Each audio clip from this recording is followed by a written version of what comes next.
咁譬如話咧，數學咧，其實好多時咧，我哋係講緊關於數同數之間關係嘅。譬如話咩咧？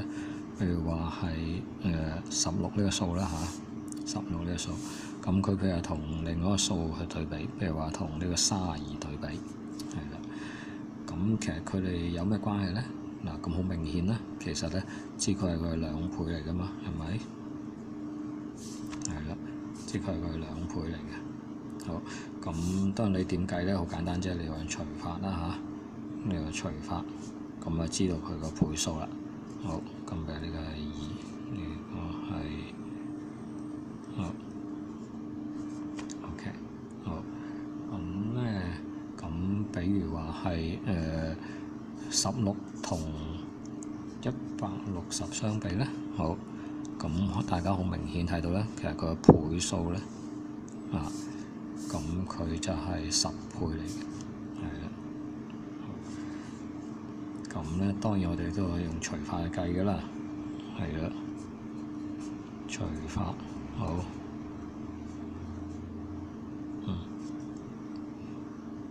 咁譬如話，甚至係再同呢個數比，16同16去比，咁呢個好明顯啦，即係其實佢就係1倍嚟嘅啫。好。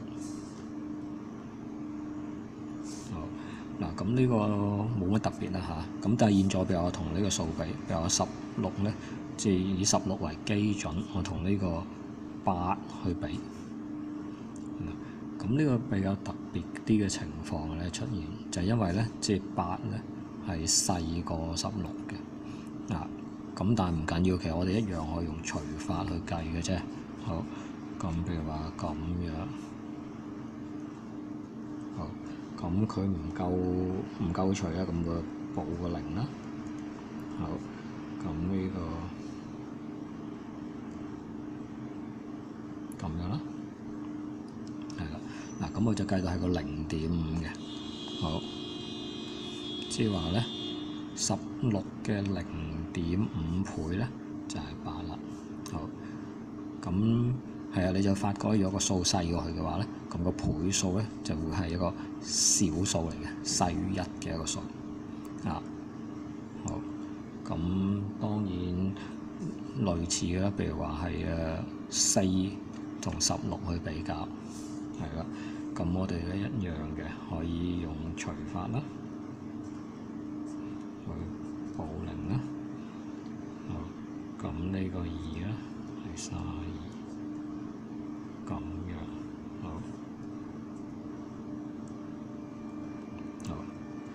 咁即係話咧，呢個係0.25倍啦。好，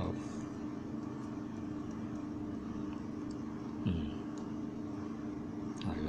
好嗱，咁而家睇翻呢兩個咁嘅倍數咧，係小數嚟嘅，係啦。咁有陣時咧，其實我哋係採用小數之後咧，我哋可以將佢化咗個分數嘅。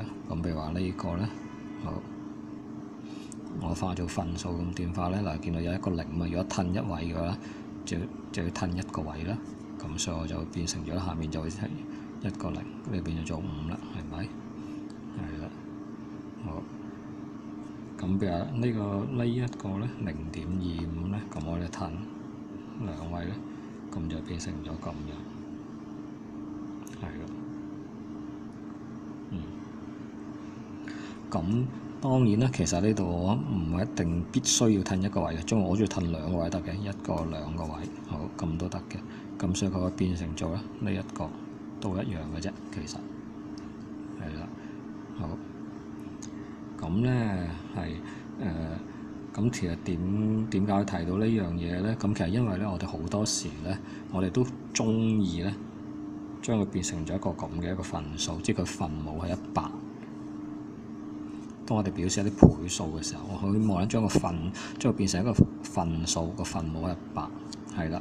咁而且咧，我哋會話咧，將呢個1%咧，我哋寫咗一個符號，就係將佢寫做咧一個叫做 percent 嘅符號。咁所以咩叫 percent？percent 英文嚟講嘅，即係就係叫1%咯。其實，所以係同一樣嘢嚟嘅。呢個符號同1%係同一樣嘢嚟嘅。好，咁換句話講咧，即係譬如呢度我可以咁樣寫法，係啦。呢個1%咧，我就用個 per 寫成個 percent，係啦。咁其實個意思係完全一模一樣嘅，個 percent 係代表呢個1%咯。呢兩樣嘢係完全一模一樣嘅，只不過我哋慳水慳力啲寫咗個符號啊。咁同樣道理咧，呢個嘢咧，其實咧我可以寫咗咁樣，寫咗50%，係啦。咁當然啦，譬如話我哋其實呢個亦都係等翻於佢嘅啫，係同一樣嘢嚟嘅，係啦。好，咁變咗咧譬如話例如舉個例啦，譬如話我有個小數，譬如話0.36，咁我想將佢變做 percent， 咁點變咧？好，咁其實係咁嘅啫，係啦。好，我哋要將佢變成有一個1%啦，係啦。咁譬如話係咁樣啦，褪佢兩變成一個分數啦，1%。好，咁然之後個1%咧就會變成咗 percent 啦。好，咁呢個係一種想法，其實我哋有第二種想法嘅。第二種想法係點樣咧？就係話咧，嗱，我要等於點樣做咧？我先抄咗佢先嚇。咁咧，我希望佢有個 percent 喺度，係啦。咁大家諗啦，嗱，個 percent 咩嚟嘅？嗱，percent 實際上咧係個1%嚟㗎。好，咁但我唔可以無端端呢度咧，呢個數目原先0.36嚟㗎，無端端乘咗1%喺度㗎，唔可以咁樣㗎嘛，無端端乘咗1%，係啦。咁我哋咧一定要燒翻個1%嘅，咁所以我哋可以咧呢度乘咗100，係啦。咁你睇翻啦，如果呢個變翻做個1%，咁咪同100燒咗咯，咁咪等翻於原先0.36咯，所以等翻於原先個數，咁我哋先至可以寫個等號喺度咯，咁大家係個值係相等，係啦。好，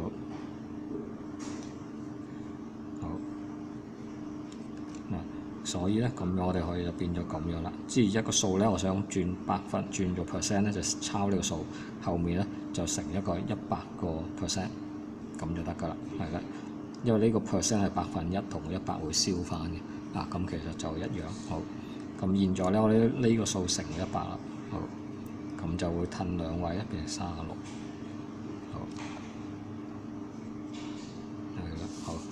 咁我再舉一個例啊，好，譬如話係0.2，我想將佢轉做 percent， 係啦，咁就0.2乘咗100，仲有個 percent， 係啦，中間呢個寫唔寫成一樣嘅啫，其實係啦。好，咁呢個嘢咧乘以100，咁即係變成咗褪兩位就變咗20。好，咁我再舉個例啊，好，如果嘅0.458。我想轉 percent 咧，好，咁一樣嘅啫，乘咗100，咁呢邊咧就褪兩位，要俾45.8% 啦。好，咁如果我嗰邊唔係個小數，係個分數，咁點轉 percent 咧？譬如話係3/5，我想轉 percent， 咁一樣嘅啫，係啦。我都係將佢變做呢個，咁然之後咧呢邊燒啦，呢個可以燒咗，咁變60%，係啦。咁當然由 percent 嘅轉翻做小數咧，仲容易啦嚇。譬如話我係24%，轉翻做小數冇問題啦。先將個 percent 變翻做佢原先嘅面貌先，係啦，變翻做呢個啫嘛，係啦。好，跟住所以呢個係咁樣咯，又或者係一個分數嚟嘅，係個分數 percent， 我點樣轉翻做分數咧？咁呢個一樣仲簡單啦，變翻個 percent 變翻個原先嘅面貌，係100%。好，咁呢一個咧就係介咗最基本個所謂 percent 嘅概念。其實佢只係一個就係代表1%咯，其實。純粹係有時我哋唔想寫個小數，即係例如我唔想寫0.25，於是我就將佢寫成咁樣，即係我唔想寫成小數啦，亦都唔想寫做分數，我想寫做一個即係好似一個整數咁嘅嘢啊，咁就將佢變成咗叫25%啊，咁就將嗰個小數啊，將個分數其實就塞咗落去個 percent 度啦，用個 percent 代表呢個1%，係啦，好，咁就。